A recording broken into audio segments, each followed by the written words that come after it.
दोस्तों नमस्कार।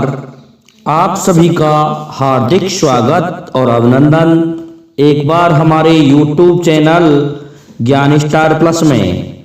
तो दोस्तों आज हम आपको बहुत ही सुंदर वीडियो लेकर उपस्थित हुए हैं और वीडियो इस प्रकार से है कि अंध के ऊपर धंध भयो, शोर भयो बड़ भारी, बिना बाप के बेटा है गयो पास नाई महतारी।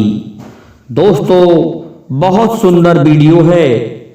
इसे आगे जानने से पहले आप सभी से मेरा निवेदन है कि आप हमारे चैनल को लाइक, शेयर और सब्सक्राइब जरूर कर दें। साथ ही बेल आइकन को भी प्रेस कर दें जिससे कि आने वाले वीडियो का नोटिफिकेशन आपको मिलता रहे। तो दोस्तों आते हैं हम हमारे मूल कंटेंट पर। तो पहली लाइन में लिखा है कि अंध के ऊपर धंध भयो, शोर भयो बड़ भारी। दोस्तों ये हम आपको कथाओं के माध्यम से समझाएंगे। क्या हुआ जब चित्र और विचित्र वीर्य दोनों मर जाते हैं और हस्तिनापुर की गद्दी सूनी रह जाती है, तो माता सत्यवती सोचती है कि मैं किस प्रकार से इस गद्दी को इसका उत्तराधिकारी दूं। तो दोस्तों माता सत्यवती भीष्म को बुलवाती है और भीष्म से कहती है, ए भीष्म तू तेरी प्रतिज्ञा को छोड़ दे और अंबा से विवाह कर ले, जिससे कि इस गद्दी को उत्तराधिकारी मिल जाए और मेरा ये कलंक छूट जाए। लेकिन भीष्म क्या कहते हैं कि नहीं माता, मैं प्रतिज्ञा ले चुका हूं, मैं कभी भी ऐसा नहीं कर सकता। तो इस पर माता सत्यवती नाराज होती है, परंतु एक उपाय सोचती है कि मैंने कुंवारेपन में एक पुत्र पैदा किया था जिसका नाम व्यास है, क्यों ना उस कृष्ण द्वैपायन को बुला लिया जाए। तो भीष्म से कहा कि जाओ, मेरा एक पुत्र है जो गंगा तट के परली पार में और अपने आश्रम में तपस्या करता है, जाओ तुम उसको बुला के लाओ। दोस्तों गंगा को पार करके भीष्म जाता है। वेदव्यास जी को तपस्या से पता चल जाता है कि भीष्म आए हुए हैं। भीष्म कहते हैं कि आपको आपकी मां ने बुलाया है। तो इस पर वेदव्यास कहते हैं वो मेरी मां है, मुझे उसका कहना मानना होगा। चलो भीष्म मैं चलता हूं। जब भीष्म लेकर के पहुंच जाता है वेदव्यास जी को माता सत्यवती के पास, तो माता सत्यवती एक ही शर्त रखती है, पुत्र हमारे दोनों पुत्र चित्र और विचित्र वीर्य दोनों ही निसंतान मर चुके हैं, ये गद्दी सूनी पड़ी हुई है। भीष्म अपनी बात पर अड़ा हुआ है। भीष्म कभी भी ऐसा नहीं करेगा। मेरी तुमसे एक ही आज्ञा है कि तुम हमारी इन दोनों रानियों के पुत्र पैदा करो।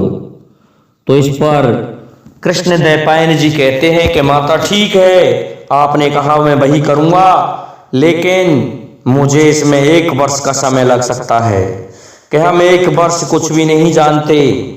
तो दोस्तों वह उपाय बताता है कि आपकी जो रानियां हैं, मैं बैठा हुआ हूं यहां पर, मेरे सामने होकर निर्वस्त्र निकाल दो। तो निर्वस्त्र निकलने के लिए माता सत्यवती रानियों से कहती है। तो चित्र की और विचित्र वीर्य की रानी निकलती हैं। तो सबसे पहले बड़ी रानी निकलती है, जिसको शर्म लगने लगी, और जैसे ही वो ज्येष्ठ के सामने आई तो दोस्तों क्या होता है, वह देखती है कि आंखों को मूंद जाती है। नेत्र मूंदने के कारण उसके धृतराष्ट्र अंधा पैदा हुआ, और अंधा पैदा होने से इतना भारी द्वंद्व हुआ कि अंधा पुत्र पैदा हुआ है, ये क्या राज चलाएगा। तो दोस्तों अंध के ऊपर द्वंद्व हुआ, शोर हुआ बड़ भारी। लेकिन दोस्तों दूसरा पंड जो पैदा हुआ था, उसकी मां पीली मिट्टी अपने लगा करके आ गई, जिससे वह पिंड रोगी पैदा हुआ था, वह भी राज चलाने लायक नहीं था। तीसरे एक दासी थी, वह दासी भी दोस्तों निकल जाती है, लेकिन उसने कोई शर्म नहीं की। इस कारण से उसके विदुर पैदा होता है और वह विदुर सही था। तो इस पर शोर हुआ था कि ये हस्तिनापुर की गद्दी तो दासों के लिए हो गई, इसको चलाएगा तो कौन चलाएगा। तो दोस्तों पहली लाइन का उत्तर हमारी इस कथा में समाप्त होता है कि अंध के ऊपर द्वंद हुआ, शोर हुआ बड़ भारी। लेकिन दूसरी लाइन कहती है बिना बाप के पैदा हो गया, अर्थात कौन हो गया, बिना बाप के बेटा हो गया, पास नहीं महतारी। क्या हुआ, वाल्मीकि आश्रम में माता सीता ने 2 पुत्रों को जन्म दिया था, लव और कुश।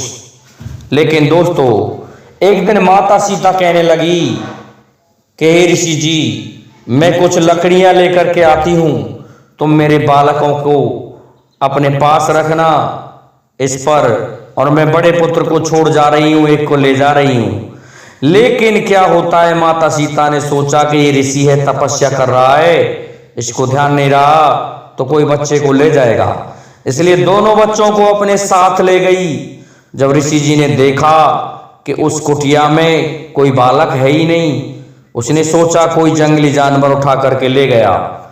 तो दोस्तों उसने कुश को काटा, मतलब डाब को काट लिया, और डाब को काट करके एक पुतला बनाया और उसमें प्राण दे दिए, तीसरा बालक पैदा कर दिया। जब माता सीता आई तो सीता ने कहा कि ये तीसरा पुत्र किसका है, मैं तो मेरे पुत्रों को साथ में लेकर गई थी। तो दोस्तों इस पर माता सीता से कहने लगे ऋषि कि मैं तो यही समझ रहा था कि सीते तुम अपने पुत्रों को अपने साथ नहीं ले गई हो। तो इस प्रकार से वह उसे मारने लगे। तो दोस्तों माता सीता ने कहा कि इसको भी मैं रख लूंगी।